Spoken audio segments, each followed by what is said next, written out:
Hare Krishna everyone, thank you so much for joining. તમારું સ્વાગત છે ઇસ્કોન મેંગલુરુ શ્રી શ્રી રાધા ગોવિંદ ટેમ્પલ તરફથી. તમારું બધાનું હાર્દિક સ્વાગત છે અને તમને બધાને આવતા તમને ખૂબ આનંદ છે.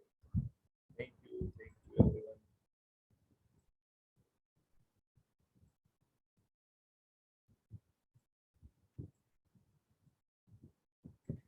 વાત કરીએ મંગળાચરણથી આપણે ભગવાન શ્રી શ્રી રાધા ગોવિંદ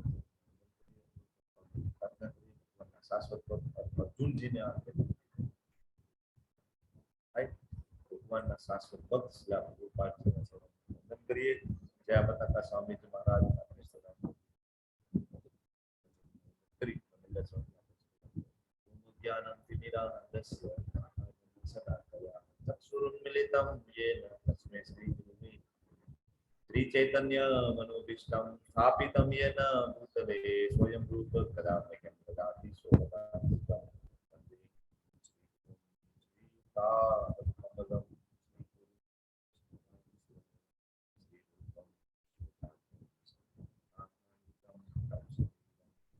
साद्वैतं सावधूतं परिजन सहितं अन्यते श्री राधा गीता श्री विशाखा हे कृष्णा करुणा सिंधु दीनबंधु जगतपते गोपेश राधा कांत तप्त कांचन गौरांगी राधे वृंदावनेश्वरी पुष्पानुसुते नमामि हरि नमो विष्णुपादाय कृष्णपृष्ठाय भूतले वेदांत स्वामी नमस्ते सारस्वती देवे गौरवाणी प्रचारिणे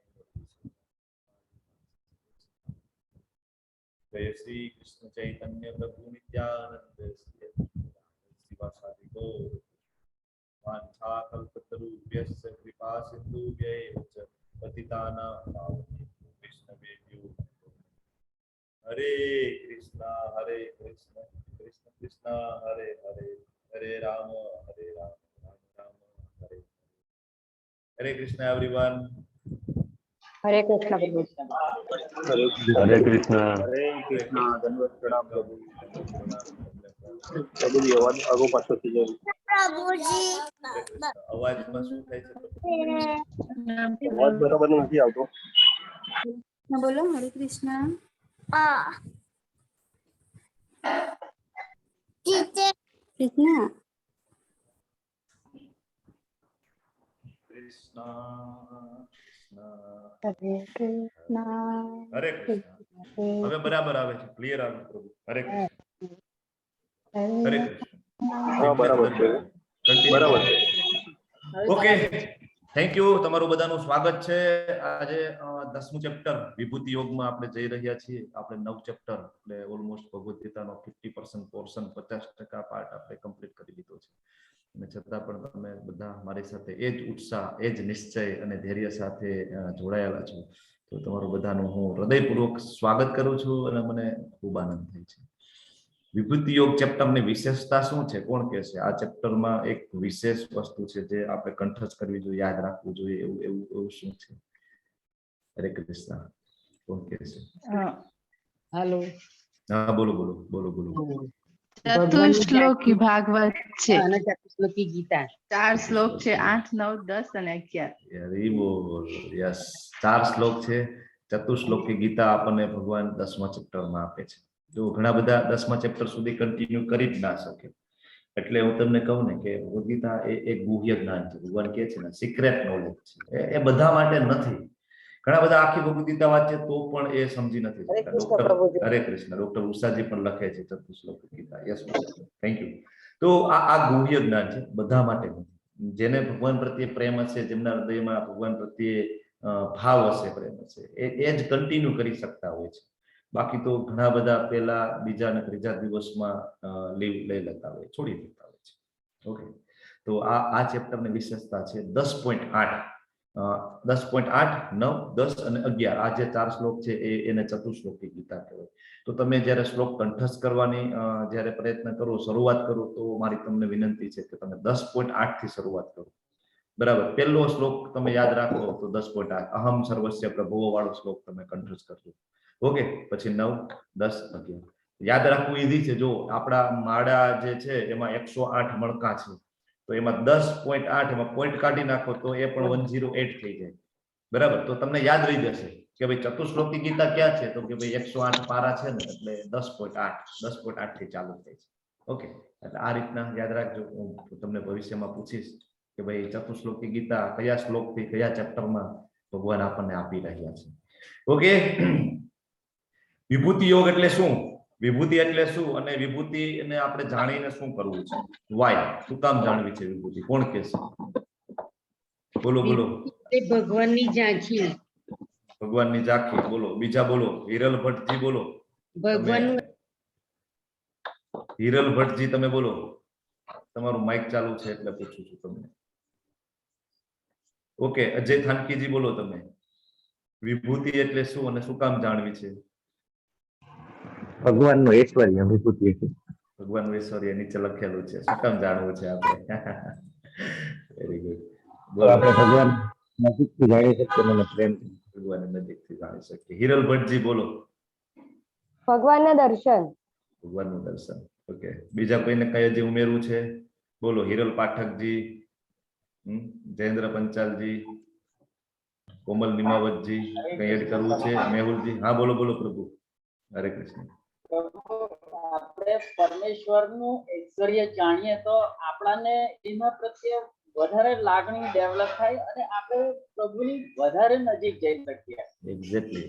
વિભૂતિ જાણવાનો એક ફાયદો એ છે કે આ જે જીવ છે એ અનંત જન્મોથી ભગવાનને ભૂલી ગયો છે. બરાબર છે. તો હવે ભગવાન એ ભગવદ ગીતામાં શું કામ આપણને વિભૂતિ આપે, વિભૂતિ ઐશ્વર્ય સમજાવે, એમનું જ્ઞાન આપે, એમની શક્તિઓનું વર્ણન કરે, શું કામ કરે? તો આપણને ભગવાન પ્રત્યે એટ્રેક્શન થાય, આપણને ભગવાન પ્રત્યે ભાવ થાય કે ઓહો ભગવાન આટલા બધા શક્તિશાળી છે. આવું જનરલી ભૌતિક જગતમાં આપણે કોઈ પ્રત્યે એટ્રેક્શન થાય છે તો એની પાછળ એના ગુણ છે. બરાબર, તમે ગમે તે જો સ્ત્રી પુરુષના સંબંધો હોય તો પણ એમાં ગર્લફ્રેન્ડ બોયફ્રેન્ડ હોય તો પણ પેલા શું જોવે? એના ગુણ જોવે. પૈસા જોવે, બરાબર, અથવા તો સ્વરૂપવાન છે કે નહીં એ જોવે, એજ્યુકેટેડ છે કે નહીં, વોટ એવર, આ બધા ક્રાઇટેરિયા હોય છે. બરાબર, તો એનાથી શું થાય? એટ્રેક્શન થાય. તો ભગવાનને ખબર છે કે આપણે બધા બદ્ધ જીવ છીએ, તો બદ્ધ જીવને પાછા લઈ આવવા માટે કંઈક કરવું પડશે. તો ભગવાન ભગવદ ગીતામાં એના ઐશ્વર્યનું વર્ણન કરે છે. એક જ મિનિટ, એક ઇમ્પોર્ટન્ટ કોલ છે ને, હું લઈ લઉં છું.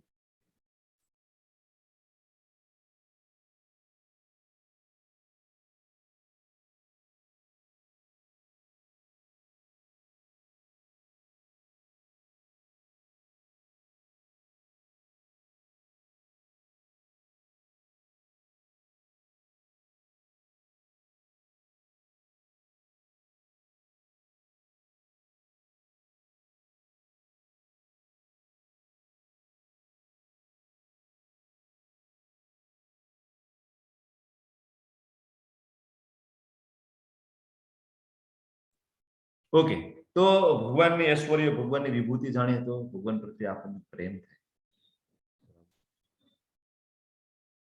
છે ને, હું કોલેજમાં છું અને કોલેજમાં જે ઇન્સ્પેક્શન છે એટલે મારે થોડું ચેપ્ટર પણ વહેલું ફિનિશ કરવું પડશે. અને બધા મને પરમિશન આપો તો બરાબર. હરે કૃષ્ણ. હરે કૃષ્ણ. હરે કૃષ્ણ.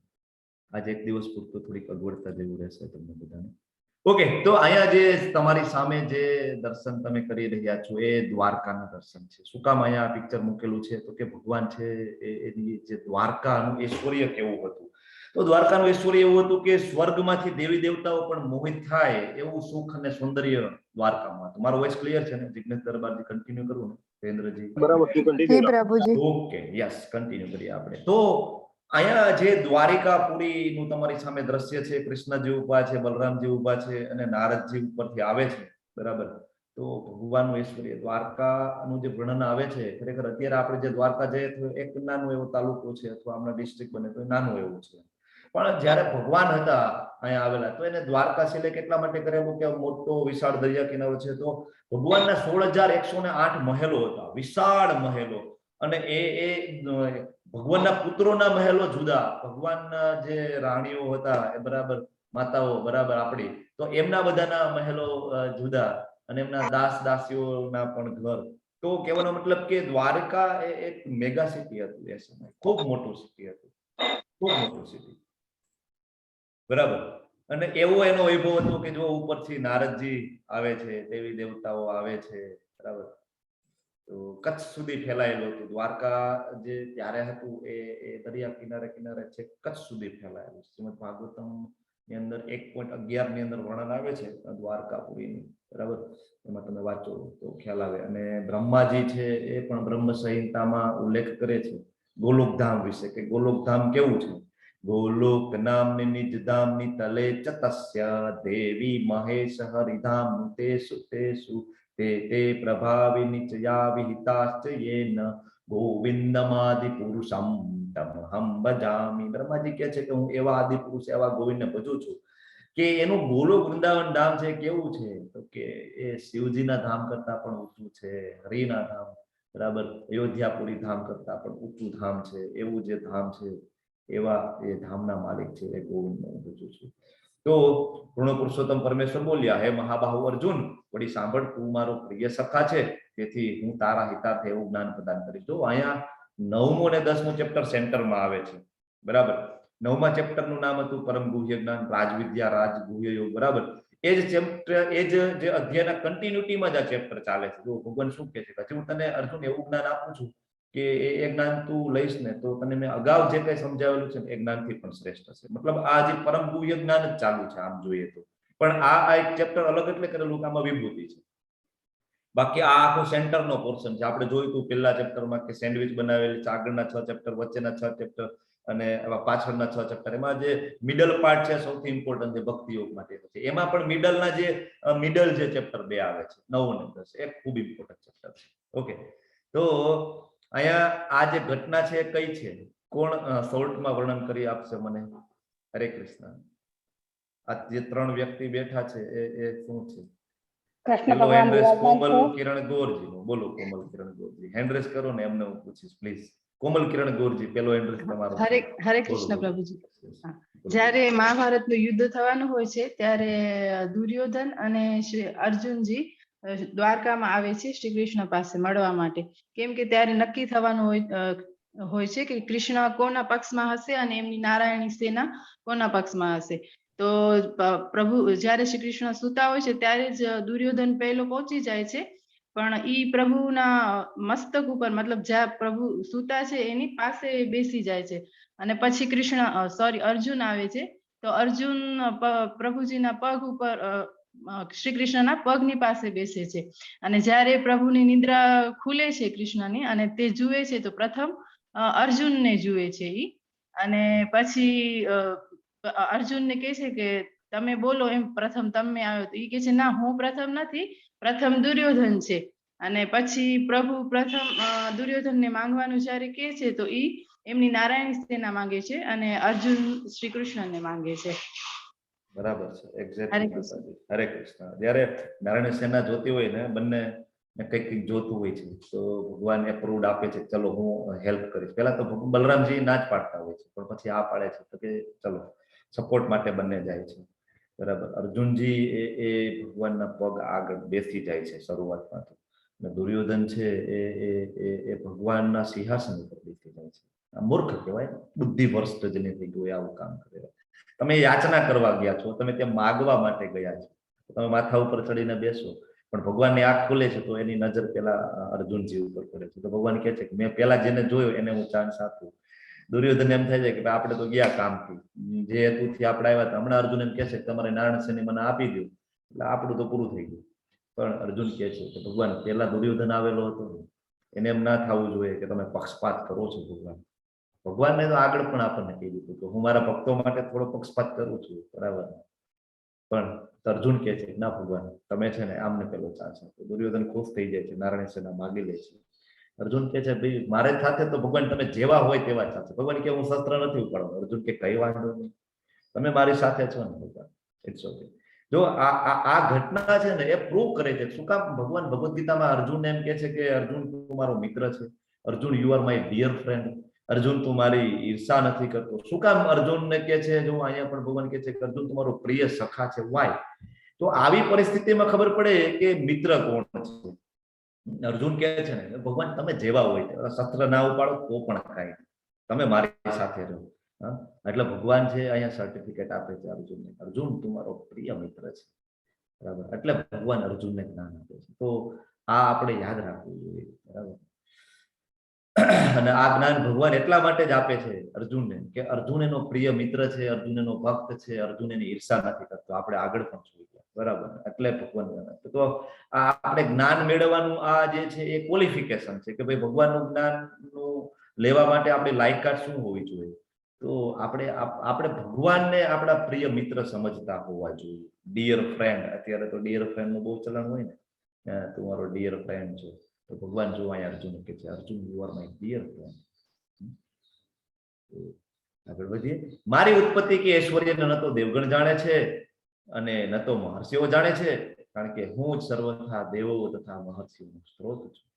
આગળ અર્જુન કહે છે, બરાબર ને, જે કન્ટિન્યુ આજે પરમ ગુહ્ય જ્ઞાનની કન્ટિન્યુટીમાં ભગવાન એમ કહે છે મારું ઐશ્વર્ય એવું છે કે નમે વિદુ સ્વર્ગણા પ્રભો ન મહર્ષિ અહમ આર્દિર્હિ દેવાનામ મહર્ષિના ચસન છે સર્વસહ. બરાબર.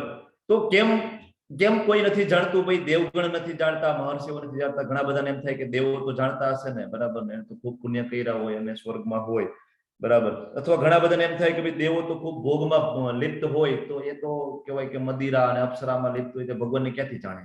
ભગવાનને જાણવું હોય ને તો ત્યાગ કરીએ તો ભગવાનને જાણી શકીએ, બરાબર. ખૂબ બધું છોડી છાડી અને જતા રહીને ત્યાગ કરી લઈએ ને તો ભગવાનને આપણે જાણી શકીએ. ભગવાન કે ના ના ના, ભોગોમાં લિપ્ત હશો તો પણ નથી જાણી શકતા.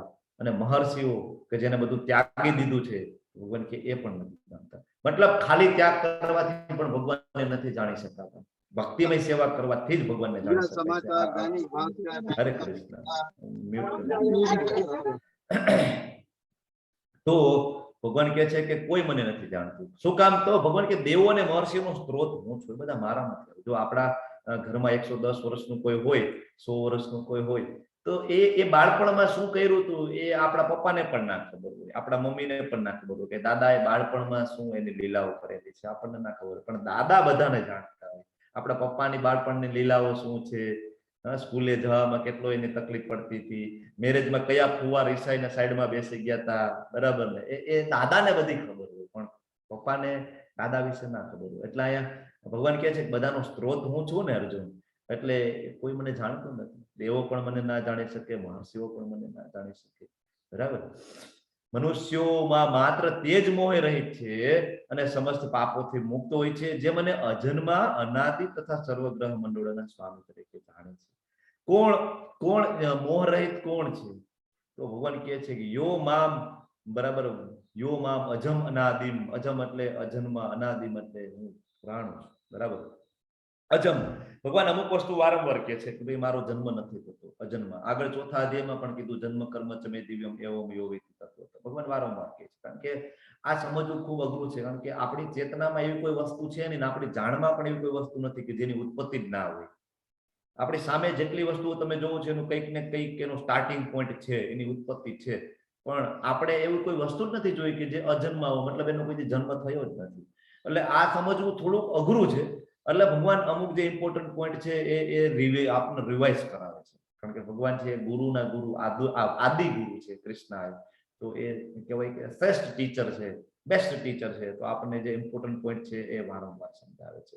ભગવાન કહે છે કે અવ્યયમ, બરાબર. અવ્યયમ એટલે વ્યય ના થાય. આપણું શરીર તો વારંવાર વ્યય છે. અનાદિ છે ભગવાન, અનાદિ છે ભગવાન, પુરાણ છે, બરાબર. સર્વગ્રહ મંડળોના સ્વામી. જો લોક મહેશ્વરમ કે છે, આપણે પેલા પણ ગોલોક ચાર્ટમાં જોયું, 6થા ચેપ્ટરમાં આપણે ગોલોક ચાર્ટને કવર કર્યો હતો ને, નહીં 5મા ચેપ્ટરમાં ગોલોક ચાર્ટને આપણે કવર કર્યો, બરાબર. તો ત્યારે આપણે જોયું હતું કે ઘણા બધા લોક છે, 14 માળની બિલ્ડિંગ છે, અલગ અલગ લોક છે, સ્વર્ગલોક છે, નરક લોક છે, મહર્ષિઓના લોક છે, બ્રહ્મલોક સૌથી ઊંચું સત્યલોક છે, બરાબર. તો ભગવાન કહે છે કે એ બધા જે લોકો છે અને બધા ગ્રહ મંડળો, ખાલી લોકની પણ વાત નથી થતી, બધા ગ્રહ મંડળો, અસંખ્ય બ્રહ્માંડોની ઉત્પત્તિ થાય મહાવિષ્ણુમાંથી. તો એ અનંત બ્રહ્માંડો, અસંખ્ય બ્રહ્માંડોનો પણ ભગવાન કે સ્વામી હું છું. આ જે કોઈ જાણી લે છે એ સમસ્ત પાપોથી મુક્ત થઈ જાય. આપણે બધાએ પાપોથી મુક્ત થવું છે, પણ આપણે એનું સોલ્યુશન ભગવાન અહીંયા આપે છે, પણ આપણે એ સમજી શકતા નથી. 5મા અધ્યાયના છેલ્લા શ્લોકમાં ભગવાને કીધું ભોક્તારમ યજ્ઞ તપસા સર્વલોક મહેશ્વરમ સુરદમ સર્વભૂતાનામ આત્મામાં શાંતિ મુચ્યતે, બરાબર. તો આપણે ભગવાને ત્યાં પણ કીધું કે સર્વલોક મહેશ્વરમ, 5મા અધ્યાયનો 29મો શ્લોક. અને અહીંયા પણ ભગવાન કહે છે કે લોક મહેશ્વરમ. ટોપ મોસ્ટ લોક આપણે જોયું તો બ્રહ્મા છે, બરાબર. હવે જો કોઈ પણ લોક હોય તેના સ્વામી તો હોય ને, એવું તો એમ તો ના ચાલે કે કઈ એની મેળે ચાલતું હોય. બધાની ઉપર કોઈક સત્તા હોવી જોઈએ, એક સત્તા હોવી જોઈએ, બરાબર છે. આપણે કોઈ પણ રાજ્ય હોય તો રાજ્યના સીએમ હોય, ચીફ મિનિસ્ટર હોય તો બધા ચીફ મિનિસ્ટર ઉપર પણ એક પીએમ હોય છે, બરાબર, એક સત્તા હોય છે.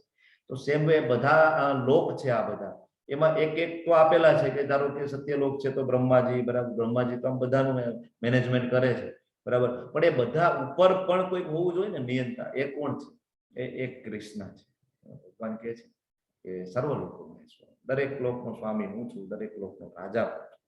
જો અહીંયા જ્યારે માતા દેવકીજી જ્યારે ગર્ભવતી હોય છે ત્યારે દરેક દેવો ઇન્ક્લુડિંગ જો અહીંયા શિવજી છે, બ્રહ્માજી છે, ઇન્દ્ર છે, નારદજી છે, ઋષિઓ, મહર્ષિઓ બધા ભગવાનના રોજ દર્શન કરવા આવતા, રોજ વંદન કરવા આવતા. કારણ કે એ બધા જાણે છે કે સર્વ લોકો મહેશ્વર કોણ છે. આપણે નથી જાણતા, એટલે આપણી જે શ્રદ્ધા છે એ ડિવાઇડેડ છે. પણ એ બધા જાણે છે કે સર્વ લોકના મહેશ્વરમ, બધાના ભગવાન શ્રી કૃષ્ણ અત્યારે અહીંયા દેવકી માતાના ગર્ભમાં બિરાજે છે, તો બધા રોજ દર્શન કરવા આવે છે. હવે જો ભગવાન છે એ અહીંયા આપણી ઉત્પત્તિ વિશે આપણે કહે છે કે આપણે કઈ રીતના બધા આવેલા છીએ. તો ભગવાન કહે છે કે સપ્તર્ષિઓ, 7 ઋષિઓ, અગસ્ત્ય, અત્રિ, ભારદ્વાજ, ગૌતમ, જમદગ્નિ, વશિષ્ઠ અને વિશ્વામિત્ર, અને એની પૂર્વે 4 અન્ય મહર્ષિઓ, તેમજ બધા મનુઓ. 4 મહર્ષિઓ એટલે કે 4 કુમારો, જે બ્રહ્માજીના 4 પુત્રો છે, શંકા, સંતાના, સંદના અને સનત કુમાર, અને 14 મનુઓ છે ટોટલ, બરાબર. તો ભગવાન કહે છે કે આ બધા છે ને એ મારા મનમાંથી ઉત્પન્ન થયેલા છે. પછી 4 કુમાર તો હોય તો ભલે, સપ્તઋષિઓ હોય તો ભલે, 14 મનુઓ, એ બધા એમાંથી, બરાબર. અને બધું એનામાંથી જ ઉત્પન્ન થાય છે. જો એમ કે છે કે વિભિન્ન લોકમાં નિવાસ કરનાર સર્વ જીવ એમનામાંથી આવે છે, તો અલ્ટિમેટલી આપણા પિતાજી, આપણા દાદા છે એ કૃષ્ણ છે, બરાબર. આ જે સપ્તઋષિઓ છે તમને બધાને ખબર છે કે આપણા બધાને એક ગોત્ર હોય છે, બરાબર ને. આપણે લગ્ન થાય એટલે બ્રાહ્મણે પૂછે કે બોલો ગોત્ર કયું છે તમારું, તો આપણે આ 7 ઋષિઓના ગોત્રમાંથી એકમાં આવતા હોઈએ છીએ. ઓકે.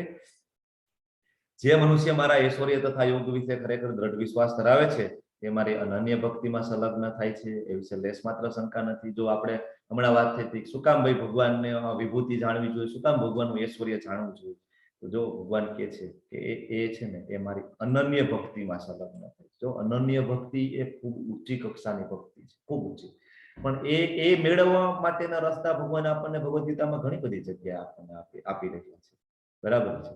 અહીંયા જો આ ઘટના કઈ છે તમારી સામે, આ કોઈ મને કહેશે? હરે કૃષ્ણ. એક મથુરાની છે પ્રભુજી. ભગવાન મથુરામાં એન્ટ્રી કરે છે. હા, બેલા માતાજી કહે છે, પુષ્પા માતાજી કહે છે. જો ભગવાન જ્યારે વૃંદાવન છોડી અને મથુરામાં એન્ટર થાય છે ત્યારની આ ઘટના છે. તો ભગવાનનું ઐશ્વર્ય કેવું છે, ભગવાનની ખ્યાતિ કેવી છે, એ વર્ણન કરવા માટે અહીંયા પિક્ચર મૂકેલું છે. કે જો કૃષ્ણજી અને બલરામજી અહીંયા આવે છે તો ઇવન મથુરાના બધા લોકો છે એ જો ભગવાનને હાર પહેરાવવા માટે, ભગવાનને નિહાળવા માટે જો અહીંયા બધા અહીંયા હાથ ઊંચા કરીને ભગવાનનું વેલકમ કરે, શરણાગત થઈ જાય છે કે હવે અમારા તારણહાર આવી ગયા છે, હવે કૃષ્ણ આવી ગયા છે, હવે અમને છોડાવશે, બરાબર. અહીંયા જો નાના નાના બાળકો છે એ હાર લઈને જાય છે, બરાબર. અને ભગવાનનું ઐશ્વર્ય કેવું છે, જો તમે સામેની બિલ્ડિંગમાં જોશો ને છેક અહીંયા, તો ત્યાં પણ અહીંયા માણસો ઊભા છે, અહીંયા જો આ જગ્યાએ પણ. તો જો ભગવાનનું ઐશ્વર્ય એવું છે કે દૂરથી પણ જોઈ શકાય, એવું નહીં કે ઓલું બાયનોક્યુલર લઈને આમ જોવું પડે કે દેખાય છે, ના ના એવા ભગવાન દેખાય, નહીં નહીં એવું નહીં. દૂરથી પણ જોવો તો ભગવાનનું ઐશ્વર્ય તમને દેખાય, ભગવાનનો વૈભવ તમને દેખાય, એવું ભગવાનનું ઐશ્વર્ય દૂરથી પણ જોઈ શકાય. હવે અહીંથી જે શરૂઆત થાય છે એ ચતુશ્લોકી ગીતાની આપણે શરૂઆત કરીએ છીએ, બરાબર. ચતુશ્લોકી ગીતા 10.8 થી શરૂઆત થાય. આ જે પિક્ચર છે એ કયું છે અને શું સૂચવી રહ્યું છે? મહાવિષ્ણુ પ્રભુજી. મહાવિષ્ણુ.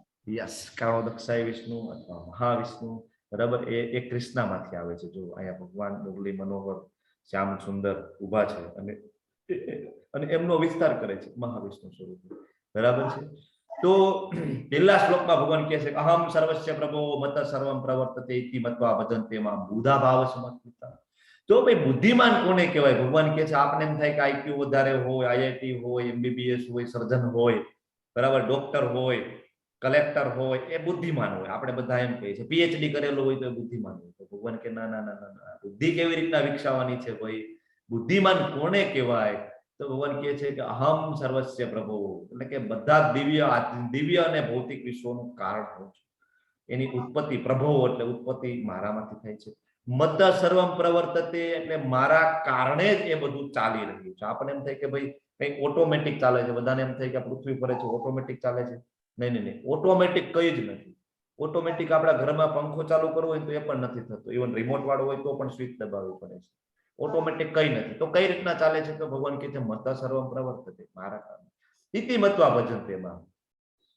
જે મનુષ્યો આ રીતે જાણે છે, બરાબર, અને શું કરે છે આ રીતે જાણીને શું કરવાનું છે? બસ જાણી લીધું એટલે પૂરું? ભગવાન કે નહીં, ઇતિ મત્વા ભજન્તે મામ. આ બધું જાણી લે છે, મારો ઐશ્વર્ય જાણે, પછી શું કરે? તો કે મારી જે ભક્તિ કરે છે, ભજન્તે મામ. કોની? મામ એટલે કૃષ્ણ. જે લોકો કૃષ્ણની ભક્તિ કરે. તો ભગવાન કે બુધા ભાવ સમજતા, એ બુદ્ધિમાન છે. બરાબર, બુદ્ધિમાન કોને કહેવાય? આ બુદ્ધિમાનની વ્યાખ્યા છે. બરાબર, ઘણા બધાને એમ થાય કે ઓટોમેટિક છે. નહીં, ઓટોમેટિક કઈ નથી. આ શ્લોકની અંદર બધું આવી ગયું છે. બધું જ્ઞાન ભગવાન આપણને આપી દે છે. બરાબર, આપણે તો કેવું ભણ્યા છે, ડાર્વિનનો ઉત્ક્રાંતિવાદ. બરાબર, કે ભાઈ પેલા આપણે બંદર હતા અથવા એક કોષી સજીવ હતા, એમાંથી દ્વિકોષી થયા, પછી ધીમે ધીમે બંદર આંધ્રામાંથી આપણે આવ્યા. ભાઈ બરાબર, શાસ્ત્ર એવું કે છે કે આપણે તો ભગવાન હમણાં જ કીધું કે આપણે તો સપ્તર્ષિઓ 7 ઋષિઓમાંથી આવે છે, 14 મનુઓમાંથી આવે છે. બરાબર, એટલે આપણા પૂર્વજો તો એ મહર્ષિઓ છે, મહાત્મા છે. આપણા પૂર્વજો તો કૃષ્ણ છે, આપણા પૂર્વજો તો બ્રહ્માજી છે. પણ અહીંયા તો ડાર્વિનના ઉત્ક્રાંતિવાદ આપણે શીખડાવી દે એટલે આપણને આ ભગવદ ગીતાનું જ્ઞાન આપણને મિથ લાગે. ને એ લોકોનું કહેવાય પ્રયોજન જ આ હતું કે આપણને આપણા શાસ્ત્રો ઉપરથી વિશ્વાસ ઉઠી ગયો. આ કહેવાય ને લોર્ડ મેકોલે જે એજ્યુકેશન પદ્ધતિ આપણે જે અત્યારે ભણી રહ્યા છીએ એને એ કહેવાય. તો એનું પ્રયોજન એ છે કે આપણું જે ખરેખર જે આપણું કલ્ચર છે, આપણી જે સંસ્કૃતિ છે એને ધ્વંસ કરી નાખવાની, અને બધા એવા ભણી ગણીને એવા માણસોને કહેવાય કે પેદા કરવાના કે એ જે નોકરો બને. બસ નોકર, યસ સર. બરાબર, એ લોકોનું પ્રયોજન. બરાબર, બિગ બેંગ થિયરી આપે. એ લોકો એમ કે મોટો બધો ધડાકો થયો ને એટલે આ પૃથ્વી બની ગઈ છે. બોલો, આ ટાઈપના એ લોકોના રિસર્ચ. તમે મને એમ કહો કે એવું એક પણ સર્જન મને બતાવો કે જે ધડાકાથી થયું હોય. પણ આ લોકો વૈજ્ઞાનિકો આવું આપે કે ભાઈ મોટો બધો ધડાકો થયો, બિગ બેંગ થિયરી એને કહેવાય છે કે મોટો બધો ધડાકો થયો અને પછી એકદમ ગોળો ઠંડો પડી ગયો અને પછી એક કોશિશ સજીવ આવ્યા. અરે તો મારે પણ મારી હોસ્પિટલમાં એક મોટો બ્લાસ્ટ કરવો છે, તો બીજે દિવસે જાવ તો મોટી હોસ્પિટલ બની જવી જોઈએ. કારણ કે એ સમયે પણ બ્લાસ્ટ થવાથી જો સર્જન થયું હોય તો અત્યારે કેમ સર્જન ના થાય? વાય? એક જ વખત થાય એવું તો ના હોય ને. બરાબર, એ લોકોને આપણે પૂછીએ, બરાબર, કે ભાઈ તમે આટલા બધા એડવાન્સ છો તો તમે બ્રેન બનાવી શકો છો, કેમ એમેઝોન ઉપર બ્રેન નથી મળતું, હાર્ટ નથી મળતું? બરાબર, તો એમની પાસે કોઈ જવાબ નથી. સમજવું પડે, બધું શાસ્ત્રમાં છે. બરાબર, પણ આપણને કૃષ્ણ પ્રત્યે શ્રદ્ધા નથી, વિશ્વાસ નથી, એટલે આપણને શાસ્ત્ર સમજાતું નથી. જો પહેલા શ્લોકની અંદર ભગવાન યસ ઓકે, જો પહેલા શ્લોકની અંદર છે ને એ ભગવાન પોતાનો મહિમા કહે છે, પોતાનો ઐશ્વર્ય કહે છે. બીજો શ્લોક છે એને ભગવાન એમ કહે છે કે મારા ભક્તો શું કરે છે? તો ભગવાન કહે છે મચ્ચિતા મદ્ગત પ્રાણા બોધ્યંત પરસ્પરમ કથયંતસ્ય મામ નિત્યમ તુષ્યંતી ચ રમંતી ચ. મારા શુદ્ધ ભક્તોના વિચાર મારામાં નિમગ્ન હોય છે. મચ્ચિતા, મદચિતા, મારામાં. મદગત પ્રાણા, એ એમના જે કઈ કાર્ય છે એ કેવળ પૂર્ણપણે મારી સેવામાં લાગેલા છે. મદગત પ્રાણા, એનું જીવન મને સમર્પિત છે, ભગવાન કહે છે. અચ્છા, તો શું થાય? અને બીજું શું કરે? તો કે કથયંત્યશ્ચ મામ. કોની કથાઓ કરે છે એકાબીજા? તો કે તેઓ પરસ્પર બોધ આપી રહ્યા છે. શેનું? તો કે મારી કથાનું. બરાબર, મારા વિશે વાતો કરે છે. અચ્છા, તો શું થાય એનાથી? તો ભગવાન કહે છે તુષ્યંતી ચ રમંતી ચ. એ બધાને સંતોષ છે, એ બધાને પરમ આનંદ, પરમ સુખનો અનુભવ થાય છે. સાચું સુખ અને સાચો આનંદ શું છે એ ભગવાન આપણને આ શ્લોકમાં કહે છે. જો બુદ્ધિ તો બરાબર આપણને આવી ગઈ, આગળ કહી દીધું બુદ્ધિવાન કોણ છે, તો એ શ્લોક જાણીને બુદ્ધિ આવી ગઈ, પણ સુખ અને આનંદ ક્યાંથી આવે? તો ભગવાન કહે છે કે સુખ અને આનંદ છે તમે મારી કથાઓ એકાબીજા તમે બોધ્યંત પરસ્પરમ કરશો, બરાબર, તો એનાથી તમને તુષ્ટિ મળશે અને તમને આનંદ થશે. બરાબર, તુષ્યંતી ચ રમંતી ચ. બે ફાયદા છે. બરાબર, તુષ્યંતી ચ રમંતી ચ. આપણને જે દિશા મળી છે આપણે આ દિશા બીજાને આપવાનો પ્રયત્ન જરૂર કરવો જોઈએ. એનાથી આપણને ખૂબ આનંદ થાય. જો અહીં ઘણા બધા વોલેન્ટિયર છે એ અથાગ મહેનત કરી રહ્યા છે, ખૂબ મહેનત કરે છે આ કોર્સને હજી આગળ ધપાવવા માટે. બરાબર, તમે બધા પણ ક્વિઝ એટેન્ડ કરો છો, ભગવદ ગીતા વાંચો છો, બુક ડિસ્ટ્રીબ્યુશન કરો છો. બરાબર, હું તમને બધાને કહું તો તમારી પાસે ઓછામાં ઓછી 5 ભગવદ ગીતાની કોપી હોવી જોઈએ, એક વ્યક્તિ પાસે.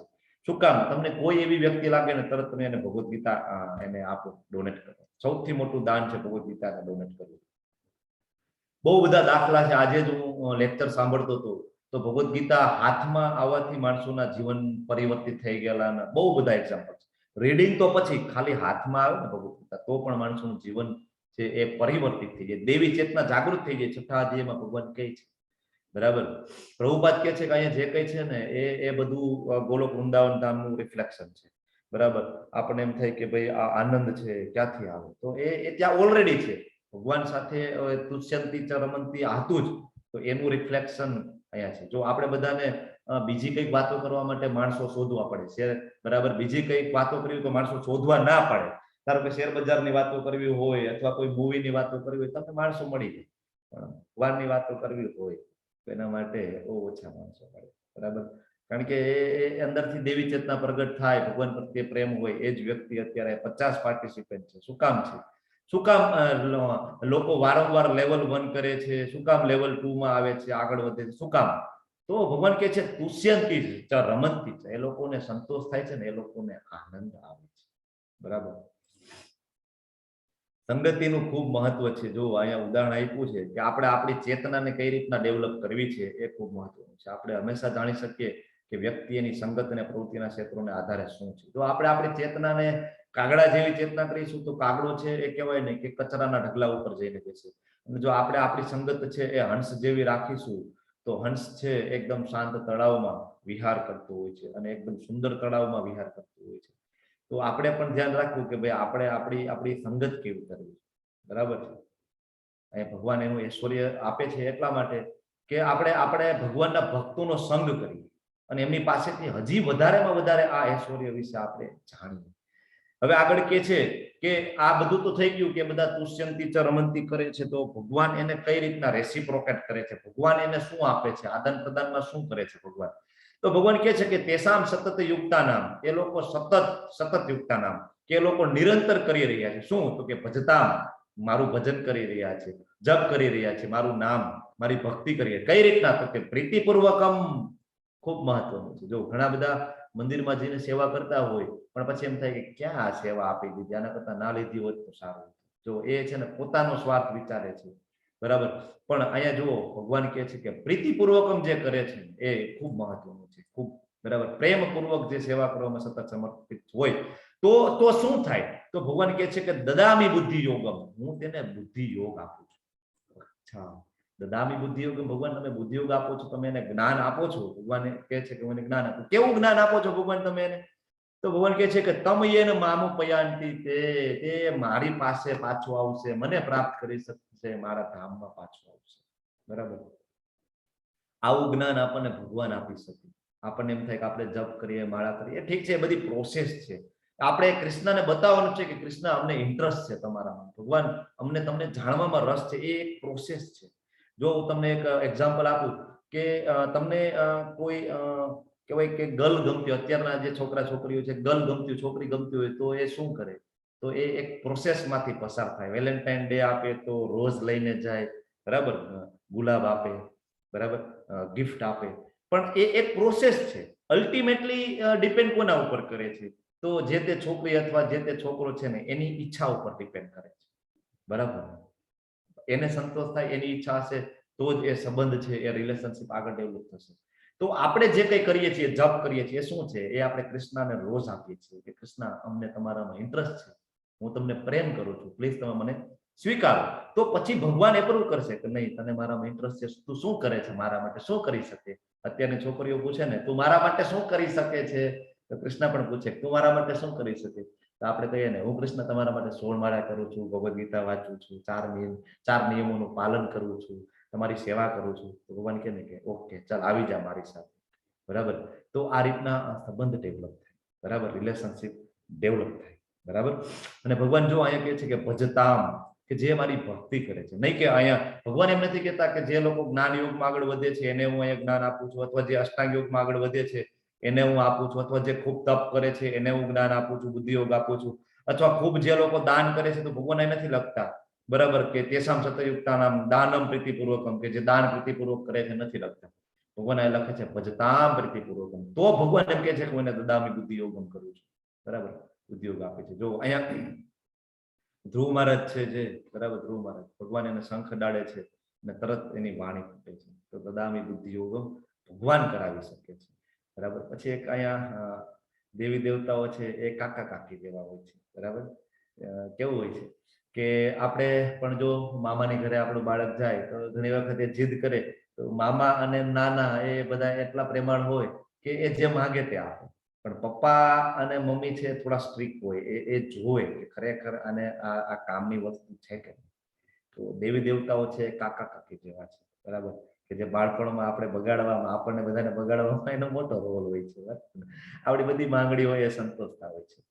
પણ ભગવાન છે એ જોતા હોય છે. તમે જયારે ભગવાન પાસે માંગો તો ભગવાન એક વખત વિચારે કે આને લાંબા ગાળા માટે આ ફાયદાકારક છે ને છે કે નહીં, શ્રેય છે કે નહીં આનો. અર્જુનજી પૂછે છે ને ભગવાન મારું શ્રેય હોય ને એ મને તમે કહો. તો ભગવાન છે એ શ્રેય વિચારે છે, બરાબર. હવે 11મા શ્લોકમાં પણ ભગવાન આપણી સાથે કઈ રીતના રેસિપ્રોકેટ કરે છે. આપણે કરી દીધું કે તુષ્યંતી ચ રમંતી થઈ ગયું, આપણે ભગવાનની કહેવાય સેવા કરી લીધી, ભજતામ પ્રીતિપૂર્વકમ થઈ ગયું. તો હજી ભગવાન આપણા માટે શું કરે છે? તો ભગવાન કહે છે કે તેસામ એવા અનુકંપાર્થ અહમ અજ્ઞાન જનમ તમ, અહમ જ્ઞાનજમ તમ નાસ્યામી આત્મા આત્મભાવસ્તો જ્ઞાન દીપેન ભાસ્વતા. કે ભગવાન કહે છે કે ભક્તો ઉપર હું વિશેષ કૃપા કરું છું. શું કૃપા કરું છું?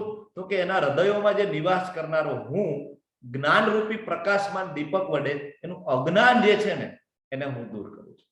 જો ભગવાન જે છે એમ કે છે કે હું આવું છું, તમારા હૃદયમાં બેઠો છો તો હું તમારું જે અજ્ઞાનને દૂર કરવા માટે આવું છું. અંધકાર, આપણે બધાને થાય કે ભાઈ અંધકાર ક્યાં છે? ભાઈ મને તો અહીં કઈ અંધકાર જેવું લાગતું નથી.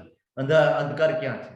બરાબર. પણ અજ્ઞાનના અંધકારની અહીંયા વાત કરે છે. જો ઘણા બધાને ભગવદ ગીતાનું જ્ઞાન હોય, ઘણા બધાને શ્લોક પણ આવડતા હોય, પણ મુશ્કેલીમાં આપણે ભગવદ ગીતા યાદ રહે છે ખરી?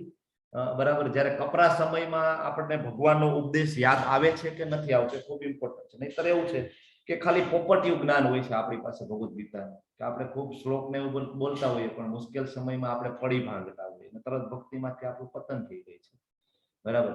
તો એ ભગવાન છે એની જે વિશેષ કૃપા થાય ને, એની અહેતુકી કૃપા જ્યારે થાય ને તો આપણને એ અજ્ઞાન જે છે એ ભગવાન પોતે આપણને દૂર કરી શકે છે.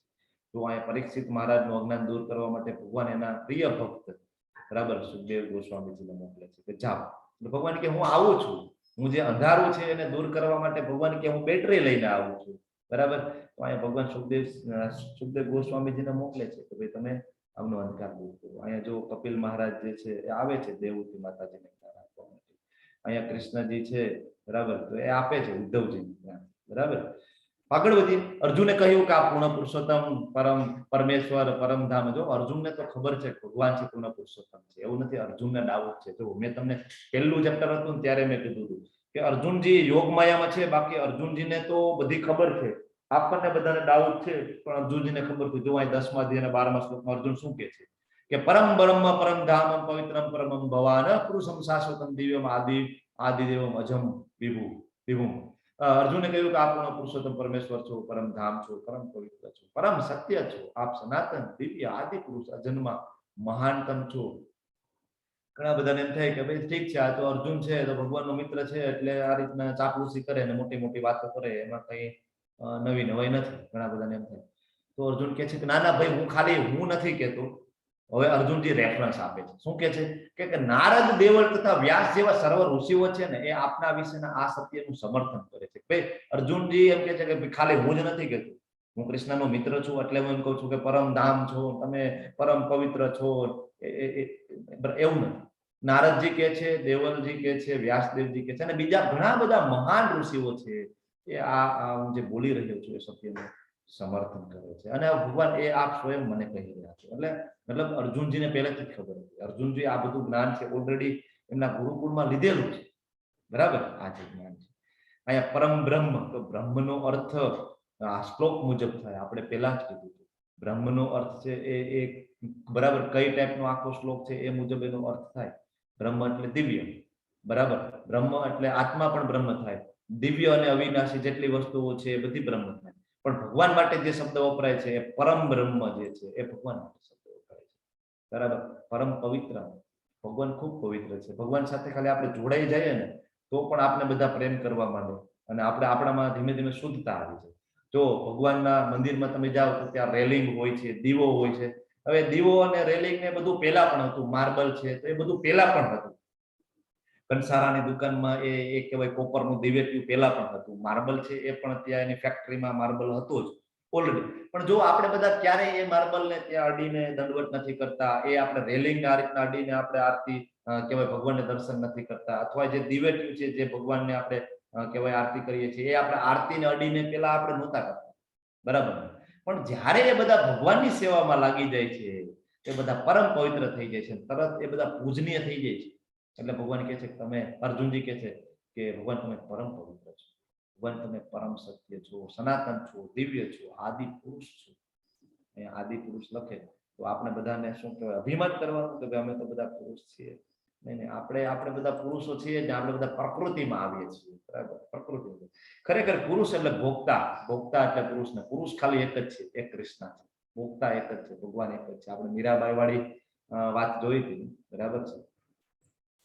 હવે આગળ કહે છે કે હે કૃષ્ણ, આપે મને જે બધું કહ્યું છે ને તેને હું સર્વ સાચું માનીને સ્વીકારું છું. તો સર્વમ એતદ સર્વ મેત એતતમ મન્યે યન્મા વદસી કે છે કે ભગવાન તમે જેવું કીધું છે ને એ બધું હું સાચું માનીને સ્વીકારું છું. જો ખુલ્લા દિલથી અર્જુનજી છે એ સ્વીકારે છે. આ ખૂબ મહત્વનું છે.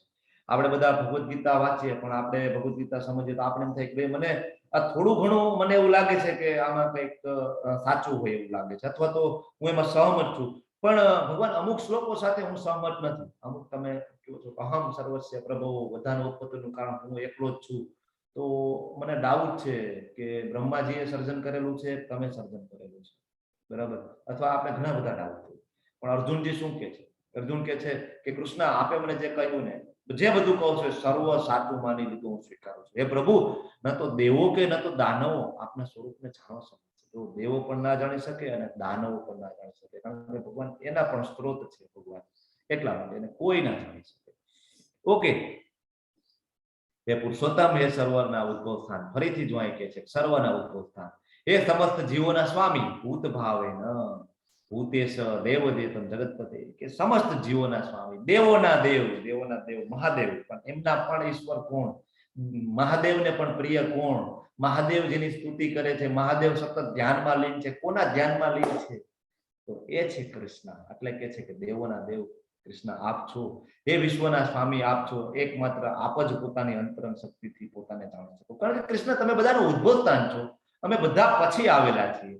બધા બ્રહ્માજી, શિવજી, બીજા બધા દેવો, બધી દેવીઓ, ઇવન બધા જીવો પછી આવેલા છે. કૃષ્ણ તમે બધાનો આદિ સ્ત્રોત છો.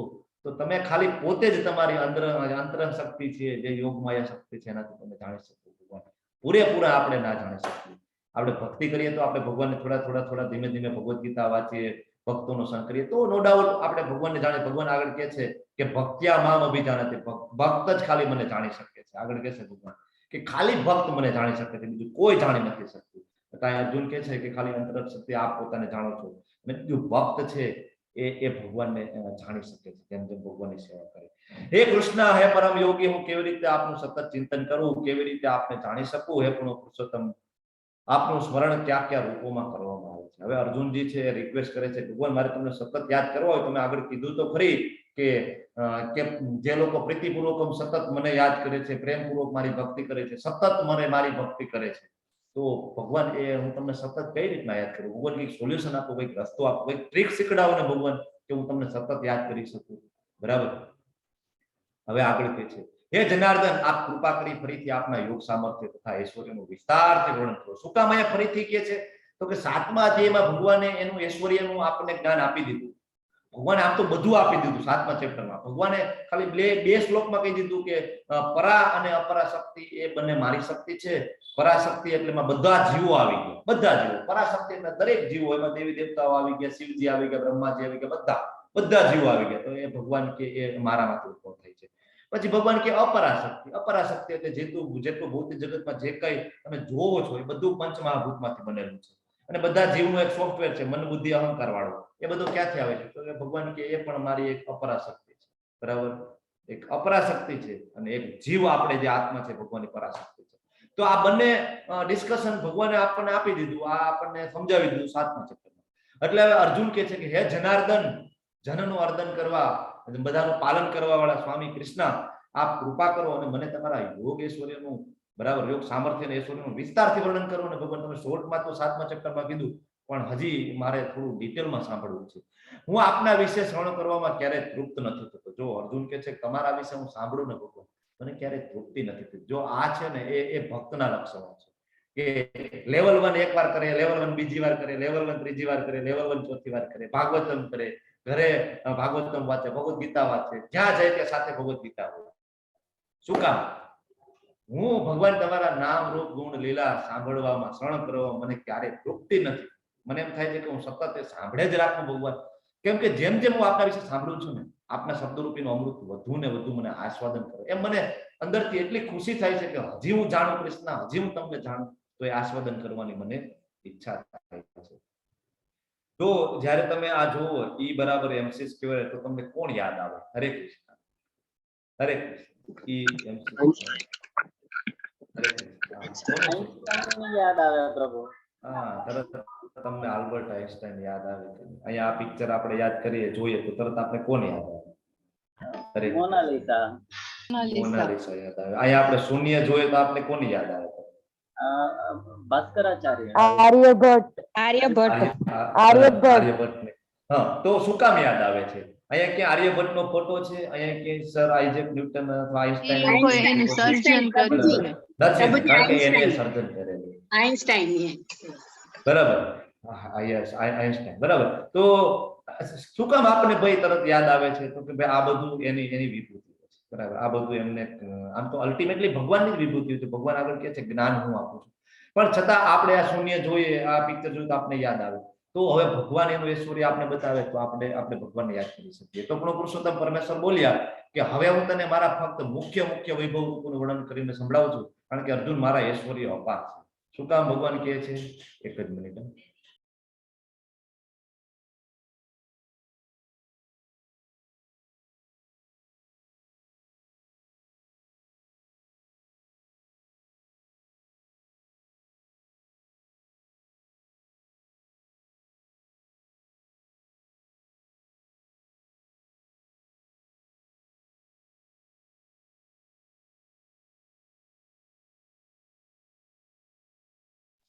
અવાજ નથી આવતો પ્રભુજી. ઓકે. તો ભગવાન કહે છે કે ભાઈ મારો વૈભવ અપાર છે, એટલે હું તને મુખ્ય કહીને સંભળાવું છું, કારણ કે નહીંતર ભગવદ ગીતાના શ્લોકો પણ અટક થઈ જશે, અપાર થઈ જશે. તો અહીંથી આ બધા તમે વાંચજો. બરાબર, મારે છે ને લીવ થવું પડશે. 5 મિનિટ સેશન લઈ અને હું ફિનિશ કરું છું. ઓકે, તો અહીંયા ભગવાનના ઐશ્વર્ય છે. શું કે છે જુઓ કે આદિત્યોમાં હું વિષ્ણુ છું, પ્રકાશ, સૂર્યનો પ્રકાશ હું છું. બરાબર, પછી જો મરીચી હું છું, પવન દેવમાં, પછી તારાઓમાં ચંદ્ર હું છું, વેદોમાં સામવેદ હું છું, દેવતાઓમાં ઇન્દ્ર હું છું, ઇન્દ્રિયોમાં મન હું છું. બરાબર, પછી રુદ્રોની અંદર ભગવાન શિવ હું છું. ભગવાન કહે છે કે મહાદેવ પણ હું જ છું. આવી રીતના ભગવાનના બધા વિભૂતિઓ છે કે ભાઈ દેવતાઓના ઋષિઓમાં નારદ હું છું, ઘોડાઓમાં ઉત્તેશ્રવા હું છું, એરાવત હું છું. બરાબર, પુરુષોમાં રાજા, શસ્ત્રોમાં વજ્ર, ગાયોમાં સુરભી ગાય હું છું, નાગમાં વાસુકી, સાપમાં અનંત શેષ હું છું. બરાબર, શસ્ત્ર ચલાવનારોમાં શ્રી રામ હું છું, વહેતી નદીઓમાં ગંગા હું છું. તો આ ભગવાનની બધી વિભૂતિઓ છે. જ્યારે આ બધું આપણે જોઈએ તો આપણે કૃષ્ણ યાદ આવવા જોઈએ. બરાબર છે, જ્યારે આપણે કોઈનો વૈભવ જોઈએ તો આપણે યાદ આવવા જોઈએ કે ના, મારા કૃષ્ણના કારણે વૈભવ છે. બરાબર, જો સજામાં શિક્ષાનો સળિયો હું છું, વિજય શોધનારાઓમાં નૈતિકતા હું છું, રહસ્યોમાં મૌન હું છું, સાળ પણ હું છું. ભગવાન કહે છે કે છેતરપિંડીમાં જુગાર હું છું, મને છેતરવાની કોશિશ ના કરવી. ભગવાન એમ કહે છે કે છેતરપિંડીમાં હું તમારો બાપ છું. ઓકે, છેતરપિંડીમાં જુગાર જ ભગવાન હું છું. મહિનાઓમાં માક્ષર મહિનો હું છું, ભજનોમાં બરાબર બૃહદ સમા, એટલે સામવેદની અંદર બૃહદ સામ આવે છે, મોટી સ્તુતિઓ છે. જનરલી આ બધા વિભૂતિઓ છે ને એ લેવલ 2 માં ડિટેલમાં લેતા હોય છે. બધી વિભૂતિઓ એક વિભૂતિ ઉપર આપણે ચર્ચા કરતા હોય છે લેવલ 2 માં. પણ લેવલ 1 માં ખાલી આપણે નામ આપી અને કહેતા હોય છે તમે આ રીતના કૃષ્ણને યાદ કરી શકો છો. વળી હે અર્જુન, સર્વ અસ્તિત્વનો જનક, બીજ, સ્થાવર, જંગમ એવો કોઈ જીવ નથી કે જે મારા વિના અસ્તિત્વ ધરાવી શકે. બરાબર, અર્જુન ખાલી તો એટલું જાણી લે કે પરમાત્મા સ્વરૂપે બધાના હૃદયમાં હું બિરાજમાન છું. હે વીર પરંતપ મારી દેવી વિભૂતિઓનો કોઈ અંત નથી. મેં તને જે બધું કીધું ને એ તો એક સંકેત માત્ર છે. અર્જુન, મારી વિભૂતિઓ અનંત છે. હું ખાલી એક મારા સ્ફુલિંગ માત્રથી આ બધાને ઉત્પન્ન કરી શકું છું, ધારણ કરું છું. ભગવાન કહે છે તું જાણી લે કે સમગ્ર ઐશ્વર્ય, સૌંદર્ય, તેજસ્વી સર્જનો મારા તેજના એક સ્ફુલિંગ માત્રમાંથી ઉદ્ભવે છે. ખાલી એક સ્ફુલિંગ માંથી અર્જુન આ બધું કરું છું. બરાબર, ભૌતિક જગત, આધ્યાત્મિક જગત ખાલી એક સ્ફુલિંગ. હું તો બીધી છું મારા ગોલોક ધામમાં. મારો એક વિસ્તાર છે, આ બધું કરી નાખે છે. મારું ઐશ્વર્ય એટલું છે અર્જુન. પરંતુ હે અર્જુન, આ સર્વ વિગતવાર જ્ઞાનની તારે જરૂર શું છે? હું તો મારા એક અંશ માત્રથી સમગ્ર બ્રહ્માંડને વ્યાપીને ધારણ કરું છું અર્જુન. અર્જુન, આ વિગતવાર જ્ઞાનની તારે જરૂર શું છે? અર્જુન, તું ખાલી એટલું જાણી લે કે હું પરમાત્મા સ્વરૂપ એ દરેકના હૃદયમાં, દરેક કણની અંદર, દરેક જીવમાં હું ત્યાં બિરાજું છું. બરાબર, હું મારો એક જ વિસ્તાર છે મહાવિષ્ણુ, એના દ્વારા આખા ભૌતિક જગતનું સંચાલન કરું છું. ખાલી મહાવિષ્ણુ બધું મેનેજ કરી લે છે. કૃષ્ણા કહે છે તારે આ બધું ડિટેલમાં જાણવાની શું જરૂર છે? ઓકે, આ ચેપ્ટર અહીં પૂર્ણ થાય છે અને મારી વાણીને વિરામ આપું છું. હરે કૃષ્ણ હરે કૃષ્ણ, કૃષ્ણ કૃષ્ણ હરે હરે, હરે રામ હરે રામ, હરે રામ રામ રામ હરે હરે. બધાને મારી વિનંતી છે કે તમે બધા પ્લીઝ એક જોબ સાથે મળીને કરજો. મારે ઇન્સ્પેક્શન કમિટી આવી ગઈ છે તો 5 જ મિનિટમાં ત્યાં જવું પડશે. અને ક્ષમા પ્રાર્થી છું, પણ તમે બધા પ્લીઝ એક જોબ કરીને પછી તમે બધા છૂટા પડજો. ઓકે, રેકોર્ડિંગ ઓફ તો કરું. હું અત્યારે હોસ્ટ બનાવી દઉં છું. હરે કૃષ્ણ પ્રભુજી, રેકોર્ડિંગ ઓફ કરું. હરે કૃષ્ણ હરે કૃષ્ણ. હું છે ને નૈયા માતાજી. હા પ્રભુજી. હા, રેકોર્ડિંગ ઓફ કરી દો માતાજી. હા.